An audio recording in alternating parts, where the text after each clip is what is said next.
Hello students, welcome to video lecture of circular motion. अब तक हम लोगों ने सर्कुलर मोशन में जितनी पढ़ाई की उससे आगे अब क्वेश्चन यहाँ बता रहा हूँ। क्वेश्चन है कि एक बाउल है, कटोरा है और जिसमें एक बॉल है।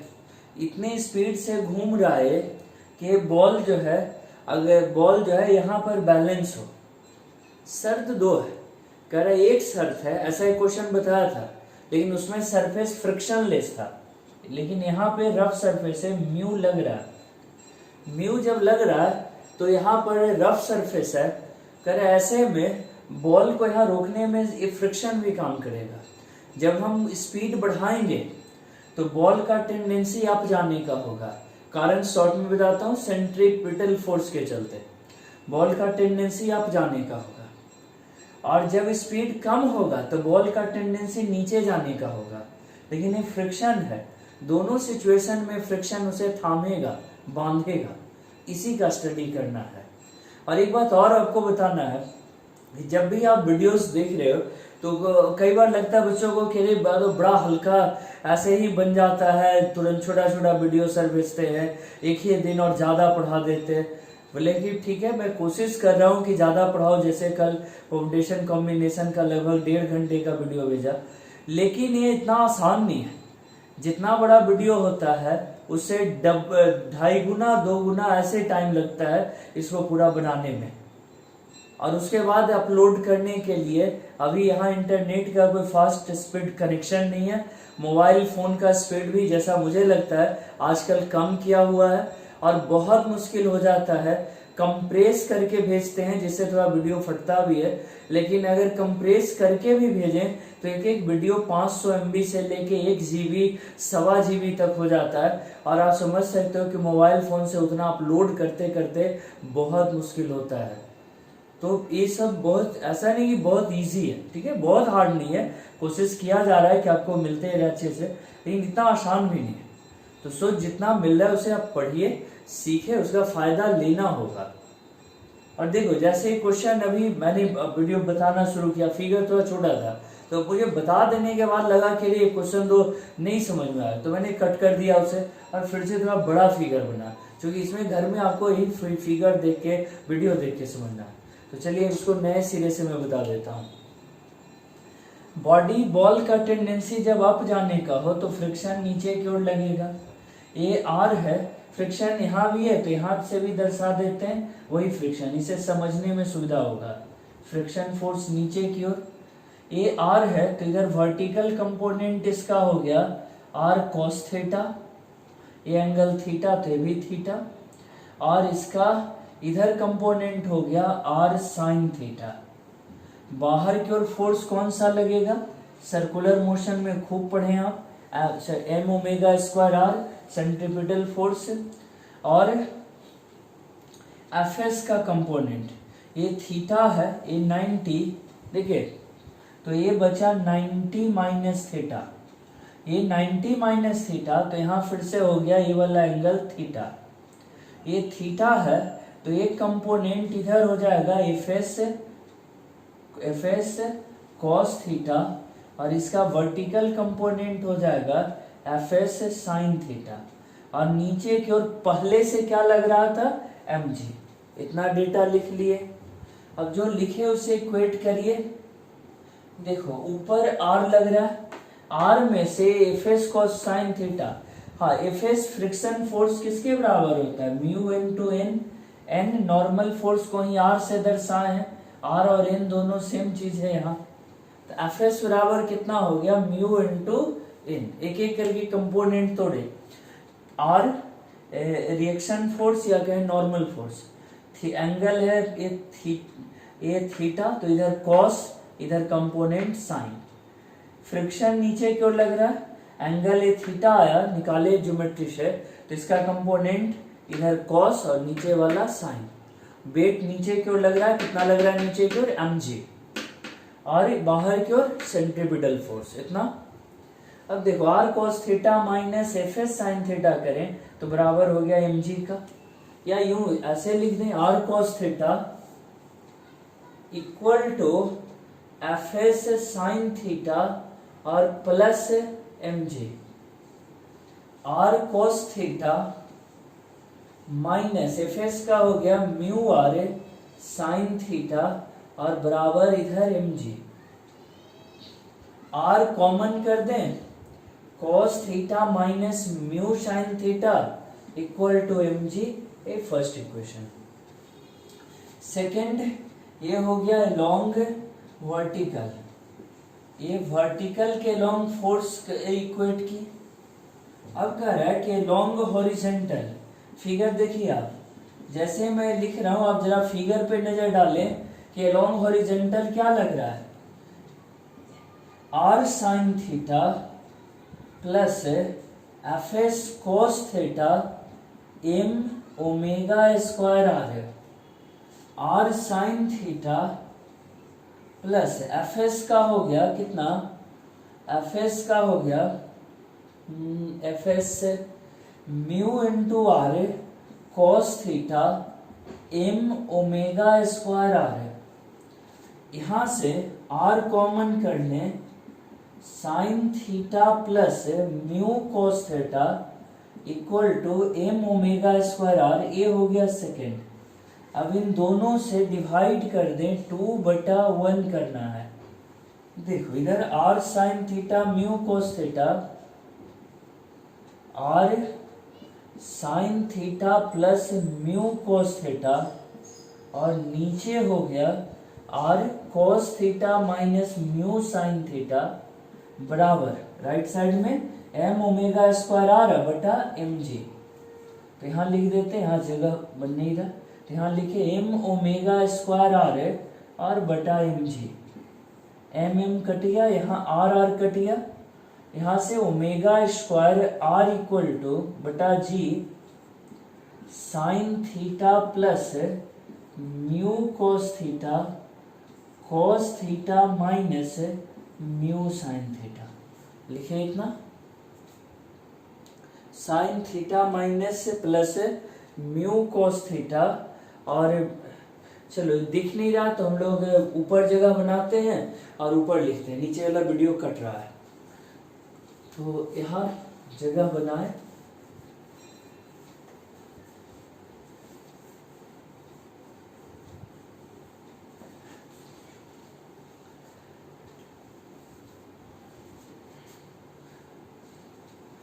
Omega equal to omega square equal to ऊपर आर नीचे हो गया G sine theta plus mu cos theta, sine theta plus mu cos theta और नीचे कितना cos theta minus mu sine theta, cos theta minus mu sine theta. Omega square निकल गया, root हटा दें तो ये ओमेगा हो जाएगा, omega equal to root under R बटा G sine theta plus mu cos theta और बटा cos theta minus mu sine theta. ये निकल कर आया यहां से और ये वैल्यू निकल गया। तो ये पढ़े, ये किसका वैल्यू, ओमेगा मैक्स है। अगर मैक्सिमम स्पीड पूछे तो मैक्सिमम स्पीड इतना होगा, ओमेगा मैक्स है। अब कह रहा है कितना सीखे लिखे और इसी आधार पर जब मिनिमम स्पीड से चलेगा तो बॉल का टेंडेंसी होगा नीचे जाने का, तो फ्रिक्शन फोर्स ऊपर की ओर लग जाएगा, अपवर्ड लग जाएगा। तो सेम वे में डिराइव कर सकते हैं। तब उसको मैं यहाँ डिराइव कर दूं या डायरेक्टली भी उसे लिख सकते हैं हम लोग। देख, अगर यहाँ पर आप डिराइव करना चाहें मैक्सिमम के जगह पर यहाँ क्या लिखे, मिनिमम एंगुलर स्पीड, तो ये जो एफ एस है ये यहाँ न लग करके किधर लगने लगेगा, सेम अपवर्ड लगेगा एफ एस। कंपोनेंट का सिचुएशन वही रहेगा, थीटा ए थीटा। जो एफ एस इधर लगा इस साइड लग जाएगा एफ एस कॉस थीटा, अब ऊपर लग जाएगा एफ एस साइन थीटा, जो नीचे लग रहा था ऊपर चला गया। तो कह रहा है कि इस केस में सारा चीज बस थोड़ा इक्वेशन चेंज हो गया, और अब यहीं से समझ लीजिए, देख लीजिए, ऊपर R cos theta F S sine theta बराबर M G, R cos theta plus F S sine theta बराबर एम जी, यहां हो जाएगा प्लस, यहां प्लस बराबर एम जी। हॉरिजॉन्टल में देखिए R sine theta minus F S cos theta, ये वाला तब होगा M omega square R, R sine theta minus F S cos theta M omega square R, R cos theta minus F S cos theta, यहां हो गया minus, यहां हो गया माइनस। अब डिवाइड करेंगे तो ऊपर हो गया माइनस, नीचे हो गया प्लस, ये निकल कर आया, ऊपर माइनस है नीचे हो गया प्लस, उसको यहाँ फ्रेश करके फिर से लिख दे रहा हूं, प्लस माइनस और यहाँ हो गया प्लस। तो बस यही फर्क रहा, ये मैक्स के जगह क्या हो गया मिनिमम। तो कह रहा है कि उस कटोरे में मैक्सिमम और मिनिमम स्पीड जो होगा गेंद का, बॉल का, तो वो हम लोगों ने दोनों डिस्कस किया, और अब दोनों को नोट करें, दोनों को एक साथ में लिख दूं। कह रहा है कि यहाँ एक मिटा करके और जो याद रखने लायक एक रिजल्ट बना दे इसे, देखिए ओमेगा का वैल्यू ओमेगा मिनिमम से बड़ा और ओमेगा मैक्सिमम से छोटा होगा। तो ओमेगा मिनिमम कितना हो गया, root under R Y G sine theta minus mu cos theta बटा और plus mu sine theta. Omega इधर कितना हो गया, omega max R Y G sine theta plus mu cos theta बटा sine cos theta minus mu sine theta. तो ये result आया निकल करके, इस केस में मिनिमम और मैक्सिमम स्पीड का रिलेशन ऐसे आएगा। नीचे वाला तो एक्स्ट्रा ही है, इसको हटा दिया है। ये रिजल्ट है जो फाइनल हम लोग के लिए यूज का है, लिखे इसे समझे। देखो एक क्वेश्चन दिया हुआ है कि एक प्लेटफॉर्म है, एक एक्सिस से जुड़ा हुआ, ये पूरा प्लेटफॉर्म रोटेट करने लगे, और एक वेज है, इस पे यहाँ ब्लॉक रखा हुआ है h हाइट पर, वेज का बेस एंगल है थीटा। तो इस केस में कह रहा है कि इक्विलिब्रियम सिचुएशन कब होगा, एनालाइज करके दीजिए। तो कह रहा है कि ये h है, नीचे इसको r डैश माने तो tan theta equal to h by r dash है, यानी r dash equal to h cot theta आ गया निकल कर। यहां से यहां अगर दूरी की बात करें, ये डिस्टेंस है, तो ये डिस्टेंस कितने के बराबर हो गया, h r plus h cot theta, h cot theta. बोले सर इसका क्या जरूरत है, बोले कि जब घूम रहा है तो बाहर की ओर m ओमेगा स्क्वायर और यही लगेगा r plus h cot theta, r plus h cot theta. चलो इसको थोड़ा और इधर लिख दे रहा हूं मैं साफ करके। कह रहा है कि बाहर की ओर जो फोर्स लगेगा इस पे कितना हो जाएगा, m omega square r plus h cot theta, ये आएगा निकल करके। ये हो गया सेंट्रीपिटल फोर्स एज बाहर लगा। इसका कंपोनेंट इधर ले लीजिए, देखो यही सीखना। कह रहा है कि इसका कंपोनेंट ऊपर की ओर ले लें, ये थीटा है तो ये भी थीटा, तो इसका कंपोनेंट हो गया, ये अगर था m omega square r plus h cot theta, तो इसका कंपोनेंट लेंगे ऊपर की ओर तो हो जाएगा, ये थीटा एंगल है तो इतना और गुने हो गया कॉस थीटा। नीचे की ओर क्या लग रहा है, कह रहा है नीचे की ओर एक ही फोर्स लग रहा है, कितना, mg sin थीटा। तो नीचे की ओर फोर्स इसमें लग रहा है mg sin थीटा, बैलेंस में है, इक्विलिब्रियम में है। तो नीचे की ओर mg sin थीटा, ऊपर की ओर m omega square r plus h cos theta into cos theta. देखो फिर से, ये m ओमेगा स्क्वायर, और अगर ये m ओमेगा स्क्वायर तो इसका कंपोनेंट तोड़े ऊपर, और वो बराबर होना चाहिए किसके, इसके mg sin थीटा। ये अपवर्ड, ये वाला डाउनवर्ड, दोनों इक्वल, तब ना इक्विलिब्रियम कहलाएगा। तो कह रहा है कि अब sigma F equal to 0 along the plane of block, उस पे फोर्स जोड़ के 0, यानी नीचे वाला mg sin थीटा बराबर m omega square r plus h cot theta, और इंटू cos थीटा। निकल कर कितना आ जाएगा, देखिए जरा। कह रहा है कि mg sin थीटा, तो आ गया निकल करके m कट जाएगा, cos इधर आ गया, g tan theta equal to omega square r plus h cot theta.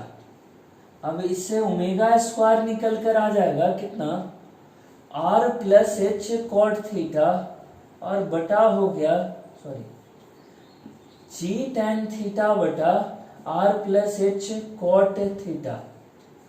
Omega equal to root under g tan theta बटा r plus h cot theta. तो ये ओमेगा का वैल्यू निकल कर आ गया। इस केस में ओमेगा कितना हो, ताकि ब्लॉक इक्विलिब्रियम में रहे। अगर omega equal to root under g tan theta बटा r plus h cot theta.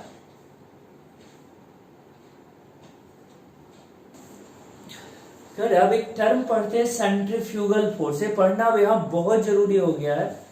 जब कोई ऑब्जेक्ट है, ये सर्कुलर पाथ पर कोई ऑब्जेक्ट मूव करता है, तो ये बॉडी अगर यहाँ मूव कर रहा है तो इस पर सेंट्रीपिटल फोर्स पड़े, अंदर की ओर लगता है Fc, सेंट्रीपिटल फोर्स है। लेकिन और इसका वैल्यू हो गया m ओमेगा स्क्वायर r, या कहें m v स्क्वायर बटा r। लेकिन जब भी क्वेश्चन में लगाते हैं इस इक्वेशन को, तो उल्टा लगाते हैं। इधर देखे होंगे अब तक जितना न्यूमेरिकल बना है, ये इधर, ये लगना चाहिए अंदर की ओर, लेकिन इसको लगाते किधर है हम लोग, इधर बाहर की ओर। यही बात समझना है यहाँ पर कि बाहर की ओर कैसे चला जाता है। अभी जितने न्यूमेरिकल में बता रहा था उसमें भी मैंने यही किया, पढ़ाया थ्योरी की सेंट्रीपिटल अंदर की ओर, लगा किधर की ओर, बाहर। तो उसका लॉजिक भी बताया था कि सेंट्रीपिटल फोर्स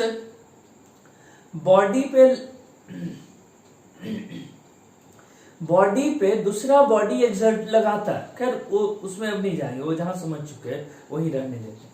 यहाँ सीखे फिर से कि ये अंदर सेंट्रीपिटल फोर्स है, तो बाहर की ओर क्या, इधर क्यों लिखते हैं m ओमेगा स्क्वायर r?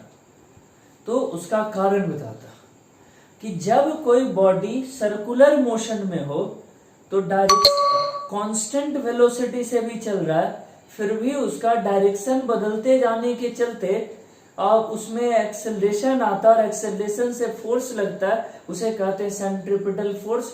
खूब समझे हुए हैं। जब सेंट्रीपिटल फोर्स अंदर की ओर लगेगा, तो बाहर कह रहा है कि तब वो किसी बॉडी पे जब एक्सेलरेशन लगते रहे, तो non inertial frame of reference बनाता है। कैसा? Non inertial frame of reference बनाता है। और non inertial frame of reference यानी कि इसमें न्यूटन्स लॉ ऑफ मोशन नहीं लगा सकते। क्या सीखे कि जब ये बॉडी गोल गोल घूम रहा है, तो इसमें अंदर की ओर फोर्स लग रहा है, सेंट्रीपिटल फोर्स। जिस बॉडी पे हमेशा एक फोर्स एक्ट कर रहा हो, वो non inertial frame of reference हो गया, एक्सेलरेटेड फ्रेम हो गया। और ऐसे क्वेश्चन में अंदर की ओर हम इस पे न्यूटन्स लॉ ऑफ मोशन नहीं लगा सकते डायरेक्टली, और अगर इस पे न्यूटन्स लॉ ऑफ मोशन लगाना भी हो तो उसके लिए हम लोग को पहले इस फ्रेम को स्थिर करना होगा। क्या सिखाए हैं? स्थिर करने के लिए सूडो फोर्स लगाते हैं। जितना अंदर की ओर सेंट्रीपिटल फोर्स लग रहा था उतने बाहर की ओर फोर्स लगाएंगे और इसे कहेंगे सूडो फोर्स, झूठा बल, सूडो फोर्स। तो कह रहा है कि सूडो फोर्स इसी सेंट्रीपिटल फोर्स के बराबर ही होगा, और इसी सूडो फोर्स का जो सेंट्रीपिटल को बैलेंस करने के लिए अपोजिट में लगा है उसे कहते हैं centrifugal force, called centrifugal force. तो यहां जो बाहर की ओर लगा यही कहलाया सेंट्रीफ्यूगल फोर्स। तो इसीलिए कह रहा है कि दोनों, अगर यहां फिर से एक बॉडी को भी एक धागा से ऐसे बांध दिए और ये रोटेट कर रहे हैं, ऐसे में भी अंदर की ओर जो फोर्स लगेगा सेंट्रीपिटल, और बाहर की ओर जो लगेगा ये हो गया सेंट्रीपिटल, और बाहर की ओर जो लगेगा ये हो गया सेंट्रीफ्यूगल। ये दोनों इक्वल होता है, दोनों का वैल्यू वही mv²/r कहें या m ओमेगा²r, ये दोनों का दोनों वही रह जाएगा, जो r मीन्स रेडियस है। तो इसे कहते हैं, यही बात यहाँ ऊपर लिख दिया था मैंने, देखे पड़ गए कि when a body moves on a circular path, जब एक वस्तु सर्कुलर पाथ पे चलती है with constant speed, due to change in direction of velocity, a force perpendicular to the velocity vector act which is known as centripetal force. The concept of centripetal force remains applicable for all body moving on circular path. हर एक वस्तु जो गोलाकार path पे चल रहा है, circular path पे चल रहा है, उसमें सेंट्रीपिटल लगेगा। Correct, due to centripetal force body system become non inertial.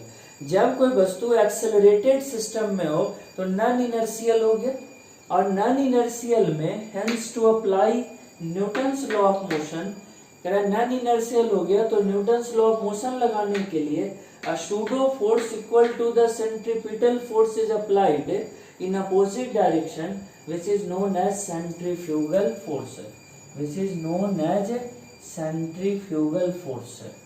important words को अंडरलाइन करके सेंट्रीफ्यूगल फोर्स, ठीक है। और इसीलिए जितना भी न्यूमेरिकल बना रहे थे, कोई भी बॉडी में जब फोर्स अंदर नहीं दर्शा के, जैसे अगर इधर ये इधर टेंशन हो गया तो इधर लिखते थे m ओमेगा²r, यानी इस धागा में स्ट्रिंग में टेंशन कितने के बराबर हो गया, तो m ओमेगा²r, ये हुआ टेंशन के बराबर m ओमेगा²r।